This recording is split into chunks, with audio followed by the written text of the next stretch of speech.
희망을 가지고 모압 땅으로 향했던 여인이었죠. 남편과 아들이 함께 동행했었고요. 하지만 지금 고향으로 돌아가려고 하는 자신의 모습을 바라봤을 때 그에게는 남편도 없고 그의 두 아들도 그의 곁에는 없는 모습입니다. 완전히 빈손의 모습이 되는 것인데요. 그런데 이것이 비단이 성경 속의 이야기만은 아닐 것입니다. 우리도 이 땅 가운데 살아갈 때 이와 같은 참담한 모습들, 상황들을 우리의 삶 가운데 때로는 마주대할 때가 있습니다. 모든 것을 내가 쏟아 부었다라고 생각하고 나의 노력이 모두 다 들어갔다라고 생각하여서 이제 장밋빛 미래만이 나에게 가득할 것이다라고 여기는 상황이 우리의 삶 가운데 기대가 되는 상황이 있는데, 결과적으로는 아무것도 내 손에 쥐어지지 않는 상황들이 때로는 우리의 삶 가운데 찾아올 때가 있습니다. 우리는 기대와 다른 결과가 나의 삶 가운데 찾아왔을 때 우리의 맥은 빠지고 한 걸음도 앞으로 나아가지 못하는 상황 가운데 우리가 처하게 되기 마련입니다. 지금 이 나오미가 바로 이런 모습인 것이죠. 나오미는 모든 것을 잃고 이제 비참한 모습으로 고향으로 돌아가자니 정말 내키지 않았을 것입니다. 그러나 고향 땅으로 돌아갈 수밖에 없는 상황이 그의 삶 가운데 이루어지게 되는데요. 10년의 세월이 흐르게 되면서 그에게 들려온 한 가지 소식이 있습니다. 그의 고향 땅에 이전에는 흉년이 있었지만 지금은 다시 회복되었다라고 하는 이 소식을 듣게 되었습니다. 자신의 삶 가운데 남편도 없고 지금 두 아들도 없는 이 상황에서 그가 고향으로 돌아가는 것은 이방 땅에 거주하는 것보다 어쩌면 당연한 선택이 될 수가 있습니다. 고향 땅에 이제 기근이 물러가고 봄이 찾아온 소식을 듣게 됩니다. 나오미는 이 소식을 듣고 유다로 돌아가기로 합니다. 이와 같은 유다의 회복은 하나님께서 지금 나오미를 부르는 소리와도 같았습니다. 하나님은 나오미를 지금 초청하는 것만 같은 느낌이었을 것입니다. 하나님은 우리를 이끄시는 분입니다. 우리에게 때로는 고난이 찾아오죠. 우리의 삶을 살아가다 보면 때로는 내가 감당하지 못할 것만 같은 고난이 때로는 우리에게 찾아옵니다. 그렇지만 우리가 한 가지 알아야 되는 것은 절망의 밑바닥까지 우리가 내려갔다 할지라도 하나님께서 반드시 우리를 일으켜 세우신다라고 하는 이 사실을 우리를 알아야 합니다. 그러므로 우리가 나의 생각과 나의 판단대로 그 고난을 내가 어떻게 이겨내갈 것인가 라고 생각하기보다는 그 자리에서 하나님 앞에 묵묵히 기도하며 하나님께서 회복시켜 주실 그때를 기다리는 것이 우리가 하나님을 향한 믿음의 모습이 될 것입니다. 왜냐하면 하나님께서는 우리를 돌보시고 책임져 주시기 때문입니다. 그러므로 아버지의 집을 떠나는 것이 기근임을 오늘 룻기의 말씀 가운데 우리가 보게 됩니다. 우리는 성경에서 보게 되면 지금 룻과 같은 선택을 했던 사람들을 보게 됩니다. 아브라함과 이삭이 대표적인 모습이 될 텐데요. 아브라함은 가나안 땅에 기근이 들었을 때 그 당시에 많은 사람들의 발걸음에 발을 맞춰서 애굽 땅으로 향합니다. 애굽 땅은 우리 잘 알고 있지 않습니까?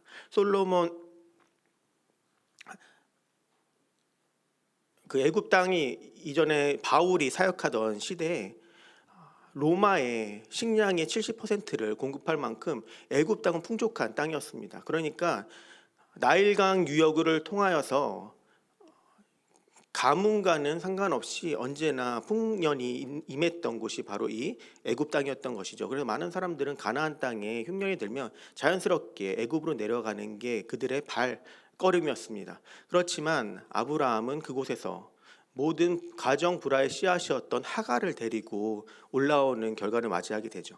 두 번째로는 이삭입니다. 똑같은 모습으로 가나안 땅에 기근이 들었을 때 이삭 또한 모든 사람들의 발걸음에 발맞춰서 애굽 땅으로 향합니다. 그때 가나안 끝 블레셋 지방에서 하나님께서는 그를 멈춰 세웁니다.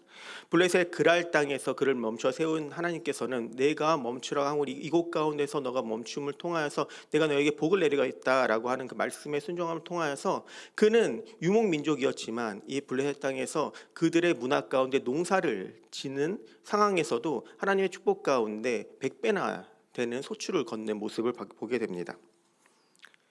나오미에게 있어 지난 10년은 유다 땅에 이 기근이 들어서 모압으로 향하던 사람들과 발맞춰서 걸어온 그 인생이었습니다.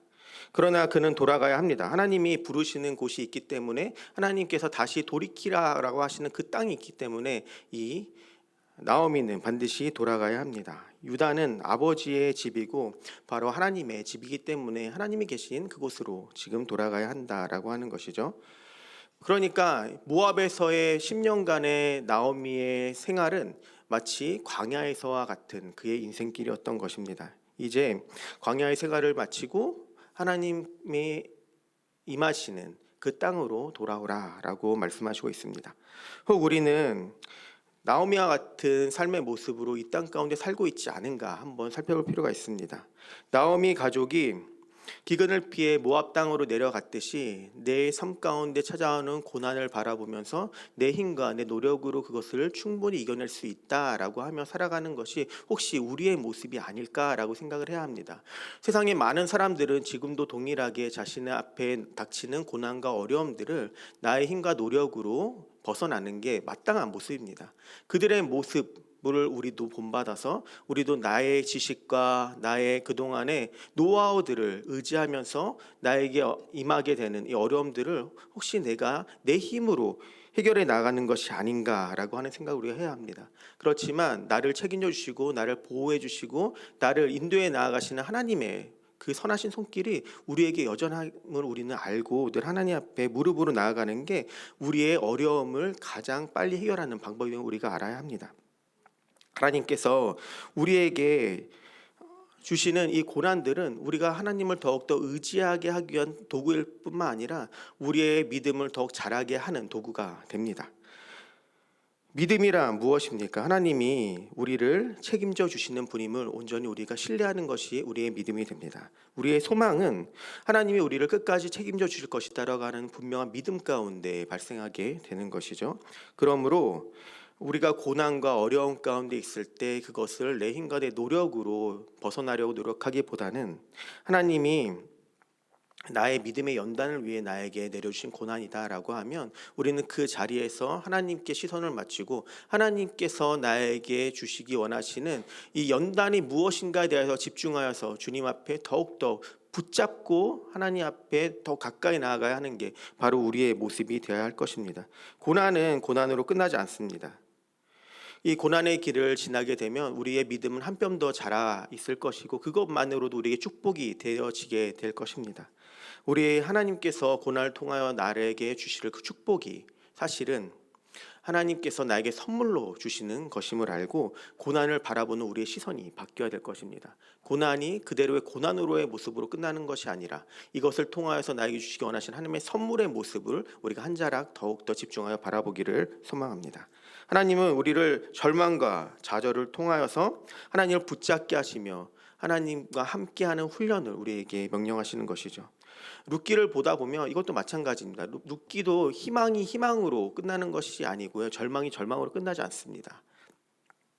나오미가 베들레헴으로 돌아가려고 하는 것, 이거는 신앙적인 결단이었는데요. 가던 길을 돌이켜서 하나님께로 돌아가려고 하는 이 신앙의 결단이 지금 나오미를 통하여서 오늘 본문 가운데 나오고 있는 것입니다.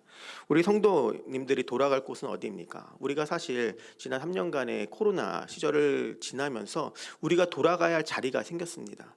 우리 예배의 자리가 우리가 돌아가야 할 자리입니다. 아직도 많은 한국교회 예배당이 아직 회복이 되지 않았습니다. 특히나 30, 40대 열심으로 하나님 앞에 나의 충성을 바쳐야 할 그 세대가 지금 많이 코로나 시대 가운데 믿음을 잃고 지금 방황하고 있는 이때가 지금 우리 한국교회의 현실이 됩니다.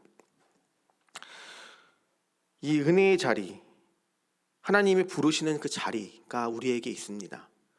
우리가 그동안 이 코로나를 통하여서 이 자리를 놓치고 있지 않았는가 우리가 한번 생각해 볼 필요가 있습니다. 하나님의 백성이 있어야 할 그 자리로 우리가 다시금 돌아갈 때, 우리가 하나님을 예배하는 그 자리로 돌아갈 때 하나님께서 우리를 회복시켜 주실 것이고 한국교회를 다시금 회복시켜 주실 것입니다. 우리는 다시 한번 하나님의 그 긍휼, 하나님의 인애를 바라면서 다시 한번 이 예배의 자리로 하나님께서 나를 부르시는 그 자리로 우리가 돌아가야 할 것입니다. 그러려면 우리가 가장 먼저 해야 하는 것이 무엇일까요? 그것은 바로 우리가 지금 있는 이 자리가 어디인지 먼저 살펴봐야 합니다. 그래서 우리가 지난 목자 교육 때 지금 우리 한국교회가 어디에 있는지에 대한 교육이 먼저 선결이 되었었죠. 우리가 그것을 교육받았다라고 하면 앞으로는 그것을 회복시키기 위한 노력들이 우리 안에 있어야 할 것입니다. 그리고 우리의 결단들이 있어야 할 것입니다. 그것은 먼저 이 예배의 자리를 회복하는 것이 되어야 합니다. 수요 예배, 금요 예배, 주일 예배, 새벽 예배, 이 모든 하나님을 만나는 그 자리가 회복이 되면서부터 우리 예수비전교회가 회복되고 또 한국교회가 회복되는 그 자리로 우리가 나아가게 되는 것이 됩니다. 과연 내가 하나님이 예비하신 그 자리에 있는가, 우리가 한번 우리 스스로 한번 생각해 볼 필요가 있습니다. 하나님이 부르시는 그 자리에 우리 예수비전교회 모든 성도 여러분들이 있으시기를 소망합니다. 룻기를 보게 되면 하나님의 섭리 가운데 있는 사건들을 통하여서 서로에게 인애를 베푸는 모습들이 지금 계속적으로 나오게 될 것입니다. 지금은 나오미가 10년간의 모압 땅에서의 생활을 하면서 보았을 때 그의 두 며느리가 이제 나오미가 고향 땅으로 돌아가려고 했을 때 그의 어머니를 붙잡고 나도 어머니와 함께 이 길을 걸어가겠다라고 하는 모습을 바라봤을 때 그의 10년간의 모압 땅에서의 생활을 우리가 살펴볼 수가 있습니다. 그가 그의 며느리들에게 얼마만큼 인애를 베풀고 긍휼을 베풀고 사랑을 베풀었는지 끝까지 그의 어머니와 함께 하려고 했던 두 며느리들의 모습을 통하여서 그 가정이 모압 땅에서 어쩌면 베들레헴 공동체와 같이 사랑과 인애가 가득한 모습이었을지도 모르겠습니다. 그 이후에 하나님의 계획 가운데 나오미가 기양을 하는 이 사건 가운데서 하나님께서는 나오미를 이 모압 땅에서 이끌어 내시는데요. 오늘 우리의 삶을 향한 하나님의 기가 막힌 계획이 있음을 우리가 알아야 합니다. 우리는 그 자리로 돌아가야 합니다. 우리가 있어야 할 그 자리가 어디입니까? 이 나오미가 모압 땅에서 자신이 있는 그 자리에서 하나님의 사랑을 그 땅 가운데서 전하였듯이 우리도 지금 살아가는 우리 삶의 예배 자리 가운데 하나님의 사랑을 전하는 것, 그것이 우리가 있어야 할 그 자리가 되는 것입니다. 하나님께서 나를 통하여 하나님의 살아계심을 세상의 많은 사람들에게 전하게 하시기 위하여서 나에게 하나님의 사랑을 덧입게 하셨고 그 사랑으로 다른 사람들을 섬기게 하셨습니다. 나에게 나올 것은 아무것도 없습니다. 그렇지만 하나님께서 나에게 부어주시는 사랑이 있음으로 인하여서 우리가 우리 주변의 나의 이웃들, 내 가족들, 사랑하는 친구들에게 하나님의 사랑을 전할 수 있게 되는 것입니다. 나오미 또한 그와 같이 하나님께서 부어주신 사랑을 그 가정 안에서 두 며느리에게 전하였기 때문에 그 며느리들이 그 사랑을 덧입어서 나오미와 함께 지금 베들레헴으로 가려고 하는 모습이 됩니다. 나오미는 자신을 쫓아오려고 하는 두 며느리를 향하여서 자신의 삶을 고백하는 장면이 나옵니다. 하나님께서 나를 치셨다. 나의 이 모습을 너희가 바라봐라 라고 하면서 그들에게 이야기합니다. 사실 이 이야기는 그 두 며느리를 나를 쫓아오면 그들의 인생도 뻔하기 때문에 그들이 모압 땅에서 그들의 가정 가운데 돌아가는 것이 그들의 입장에서는 더욱 좋을 것이다 라고 하는 생각 가운데 자신의 삶의 모습을 바라보라 라고 하면서 그들을 거절하기 위한 목적을 가지고 이 이야기들을 시작합니다. 이 모습을 볼 때 자신의 모습을 지금 나오미는 그대로 받아들이고 있는 모습 같습니다. 10년간의 모압 땅에서 그들은 텅 빈 모습으로 나아가게 되었지만 그럼에도 불구하고 하나님께서 나에게 하신 그 일 그대로 받아들이고 있는 모습이 바로 이 나오미의 모습이 되는 것이죠. 베들레헴에서 기근을 맞은 것도 또한 모압 땅에서 10년의 세월 동안 그의 남편과 두 아들을 잃은 것도 그는 그대로 받아들이고 있는 모습이 됩니다. 우리는 우리의 삶을 살아가다가 우리 삶 가운데 일어나는 일들을 마주 대합니다. 그리고는 이 일들이 왜 일어났을까라고 하는 생각을 가지고 나아가게 되죠. 때로는 이 고난과 어려움 가운데 신앙을 잃는 경우들도 많이 있습니다. 그렇지만 우리는 우리의 삶에 다가오는 어려움 가운데 끝까지 주님을 붙잡는 모습으로 나아가야 합니다. 이 어려움의 이유가 무엇인지, 이 어려움을 통하여 하나님께서 나에게 주시고자 하는 것이 무엇인지 끝까지 이 기도의 자리로 나아가서 주님께 묻는 것, 그것이 하나님의 백성으로서 마땅히 주님 앞에 드릴 우리의 자세가 되는 것이죠. 우리를 향한 하나님의 뜻은 언제나 선하다라고 하는 것을 우리가 지식으로만 여기는 것이 아니라 이것을 우리의 삶의 예배 자리 가운데 믿음의 표현을 가지고 주님 앞에 끝까지 나아가야 하는 것이 우리가 우리가 가질 모습이 된다라고 하는 것이죠.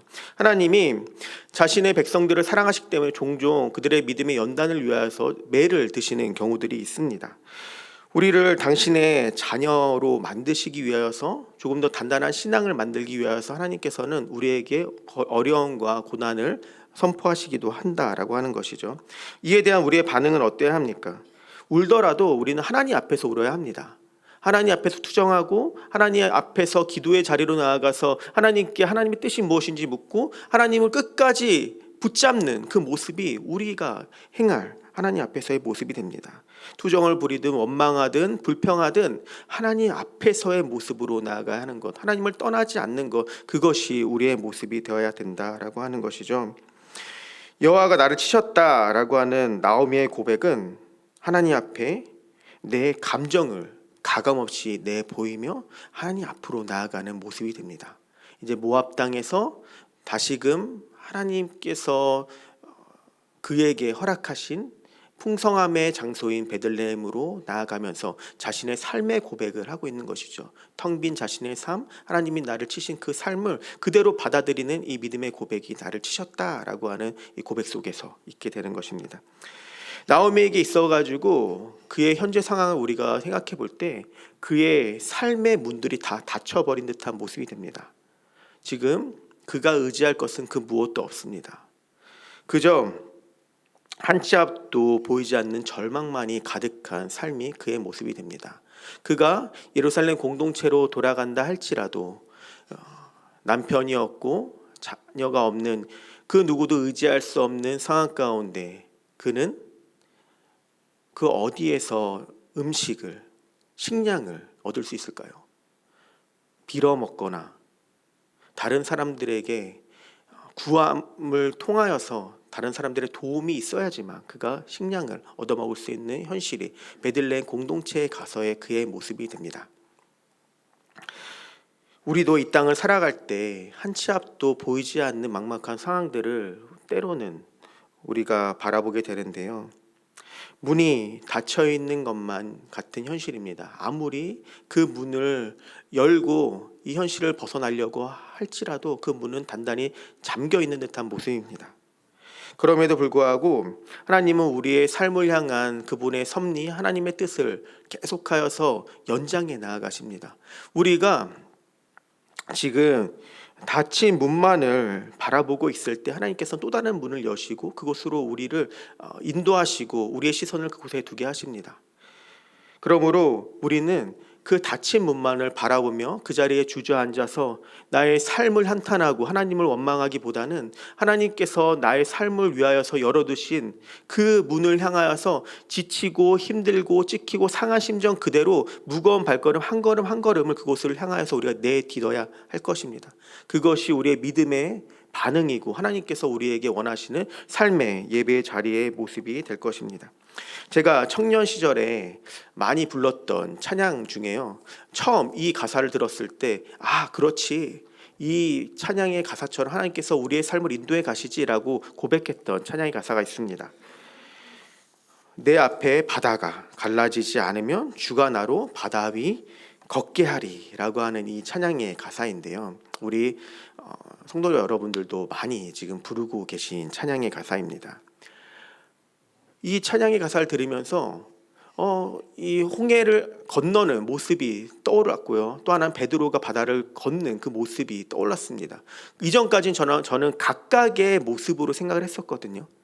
하나님께서 바닷길을 여시는 것, 그리고 하나님께서 바다 위를 걷게 하시는 것, 이것들은 각각 따로따로의 모습으로 저는 바라봤었는데 이 찬양을 부르면서 그렇지, 하나님께서 이 닫힌 문을 우리 앞에 놓이게 하셨을 때 다른 문을 여셔서 그곳으로 우리를 향하게 하시지라고 하는 생각을 이 가사를 통해서 느끼게 되었습니다.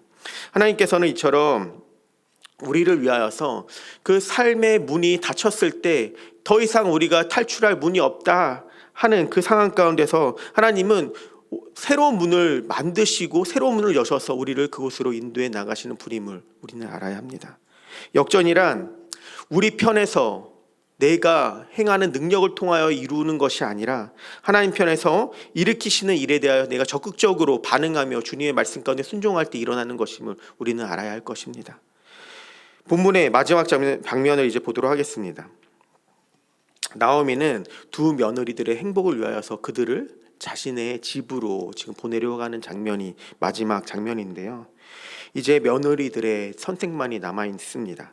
오르바 같은 경우에는 나오미에게 입을 맞추며 떠나지만 룻은 나오미를 붙쫓았다라고 하는 이 설명이 나와 있습니다. 붙쫓았다라고 하는 이 문장이 무엇일까 한번 찾아봤는데요.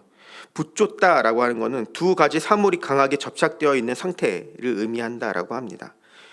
이와 같은 그 히브리어 단어를 보게 됐더니 창세기 2장 24절에 남자가 부모를 떠나 그의 아내와 합하여 둘이 한 몸을 이룰지니라 해서 한 몸을 이루다와 같은 모습이 붙쫓다와의 모습이 됩니다. 그러니까 떨어지지 않고 끝까지 붙잡고 있고 끝까지 함께하는 그 운명 공동체가 나오미와 룻 사이에 지금 이루어졌다라고 하는 것이 붙쫓다라고 하는 이 문장을 통해 우리에게 주고 있는 모습이 됩니다. 하나님이 나를 치셨다라고 지금 나오미는 두 며느리를 집으로 돌아가게 하기 위한 목적을 가지고 그 말을 했지만 나오미를 그럼에도 불구하고 따라가겠다라고 하는 이 룻의 모습은 어쩌면 너무나 미련해 보이고 무모해 보이는 모습일 수가 있습니다. 대부분 저 사람의 모습이 너무 가엽다라고 하는 한 사람이 있을 수 있죠. 그의 삶을 바라봤을 때 그의 하나님의 인도하심이 전혀 없고 그가 하는 모든 일들이 어쩜 저 사람은 저렇게 절망 가운데 있을까라고 염려가 가득한 시선으로 그를 바라보는 우리의 모습이 있을 수 있습니다. 그럴 때 대부분의 사람들은 그 사람과 가까이하고 그 사람을 붙잡고 그 사람과 함께 동행하기보다는 이 오르바와 같이 자신이 편안하고 자신이 안전하고 자신이 있을 때 나에게 유익이 되는 그 자리를 찾아 떠나가는 게 사실 우리들의 모습이 될 텐데요. 그러나 룻기 전체의 메시지는 히브리어로 헤세드에 관련된 이야기입니다. 인애에 관련된 이야기입니다. 자비에 관련된 이야기입니다. 헌신과 충성에 관련된 이야기입니다. 룻기에는 다른 성경과 달리 기적 이야기는 나오지 않습니다. 그러나 룻기는 언약 백성들 가운데 이러한 자비와 인애와 충성과 긍휼의 모습을 통하여서 하나님의 기적의 수단이 사람들을 통해 이 땅 가운데 이루어지고 있음을 우리에게 보여주고 있는 것이 룻기의 모습이 됩니다. 그러니까 하나님께서 지금 이 시대 가운데 왜 예수님께서 이루셨던 기적의 모습들, 하나님 나라의 모습들이 이 땅 가운데 이루어지지가 않지? 모든 이 땅 가운데 사람들이 예수님께서 이 땅에 보이셨던 이적과 기사의 모습을 보면 그들도 그 모습을 바라보고 하나님을 믿는 게 더욱더 편할 텐데 라고 우리가 생각할 수가 있는데요. 지금 룻기의 메시지를 통해 우리가 알 수 있는 것은 지금도 동일하게 우리 사람과 사람 사이에 보이는 인애와 긍휼과 충성의 모습을 통하여서 하나님의 기적들이 이 땅 가운데 풍성하게 지금도 동일하게 이루어지고 있다라고 하는 메시지를 우리가 알아야 합니다. 그리고 인애와 긍휼과 충성으로 인한 이 기적들을 하나님께서는 우리 이곳에 있는 예수비전교회 성도님들 한 분 한 분을 통하여 이 땅 가운데 보이기 원하시는 것임을 우리가 알아야 합니다. 우리가 비단 이 예배의 자리 가운데 하나님께 은혜 받는 것에만 만족하는 것이 아니라 그 은혜 받은 그대로 사랑받은 그대로 세상 가운데 나아가서 하나님께서 나를 통해 베풀기 원하시는 이적과 기적들을 우리의 삶의 인애와 긍휼과 충성의 모습을 통하여서 우리의 이웃들에게 베푸시길 원합니다. 그들이 지금 누군가 나의 눈물을 닦아주었으면 좋겠다라고 하는 마음을 갖고 있을 때 내가 나타나서 그들의 눈물을 닦아주었을 때 그들에게는 그것이 기적이 되는 것이죠. 룻이 나오미와 함께 모압까지 가는 그 여정의 길은 24km 정도 됩니다. 그러니까 그렇게 먼 거리는 아닌데요. 그러나 이 여정의 짧은 거리보다 중요한 메시지가 여기에 담겨 있습니다. 자기 민족을 버리고 나오미와 함께 베들레헴으로 갈 때 룻은 나오미에게 큰 자비를 보여주고 있는 것인데 우리가 이후에 보게 되겠지만 이 자비는 훗날 보아스가 이 룻에게 보여준 것과 같은 것이었습니다. 보아스 역시 자비를 상징하는 인물이죠. 룻기는 이처럼 인간적인 그 자비와 인애와 긍휼로 가득하고요. 이것을 통하여서 서로가 서로에게 하나님의 기적을 베푸는 모습들이 계속 우리에게 보여지고 있는 것입니다. 특히나 자비 같은 경우에는 하나님께서 하나님의 자녀들의 인격 속에 맺기를 원하시는 성령님의 열매임을 우리가 잘 알고 있지 않습니까? 하나님은 우리를 이 땅 가운데 하나님의 자녀로 삼으신 이유가 있습니다. 그리고 성령의 9가지 열매를 맺음을 우리에게 명령하신 그 이유가 있습니다. 하나님의 자비를 먼저 알아서 이 땅 가운데 하나님의 흔적을 남기는 존재로 우리를 세우신 것입니다. 하나님께서 이 땅 가운데 나를 통하여서 하나님의 기적과 인애와 자비와 긍휼들을 우리에게 선명하게 남기기를 원하신다라고 하는 것이죠. 그리고 삶의 곳곳에서 만나는 사람들에게 영향을 주어서 그들이 하나님의 사랑을 우리를 통하여 알고 하나님의 살아계심을 나를 통하여 알고 그래서 결국에는 그들이 하나님을 찬양하고 예배하는 자리로까지 이끌라라고 하는 명령을 우리의 삶을 통하여서 우리 하나님께서 나에게 지금 하고 계신 것이죠. 하나님의 헤세드가 나를 통하여서 이 땅에 전하여 줌을 통하여서 하나님의 살아계심과 하나님의 기적들이 이 땅에 선명하게 드러나기를 소망합니다. 우리 예수비전교회 모든 성도 여러분들의 일주일의 삶이 이랬으면 좋겠습니다. 모든 사람들이 지금 헐벗고 있고 아파하고 있고 누군가의 도움이 필요할 때 그 사람들을 향한 관심을 보이고 자비를 보이고 긍휼을 보이고 사랑을 보임을 통하여서 그들이 내가 신은 믿지 않지만 신은 살아계신 게 맞구나라고 하는 신을 향한 갈망이 생겨나는 것이 우리 성도 여러분들의 그 인애의 손길 한 번이면 충분할 것이다 라고 생각이 듭니다. 지금 이 예배당을 떠나서 나가 도울 그 사람이 누군지 한번 생각해 보았으면 좋겠습니다. 내가 자비를 베풀 그 사람이 누구인지 한번 생각해 봤으면 좋겠습니다. 그리고는 그들에게 그 자비를 실천하십시오. 그들에게 그 자비와 양성과 충성을 이 성령의 열매들을 그들에게 베푸십시오. 그들이 우리의 삶의 예배자리 가운데 베풀어지는 하나님의 사랑을 바라보게 될 것이고 결국에는 하나님을 향한 믿음으로까지 나아오게 될 것입니다.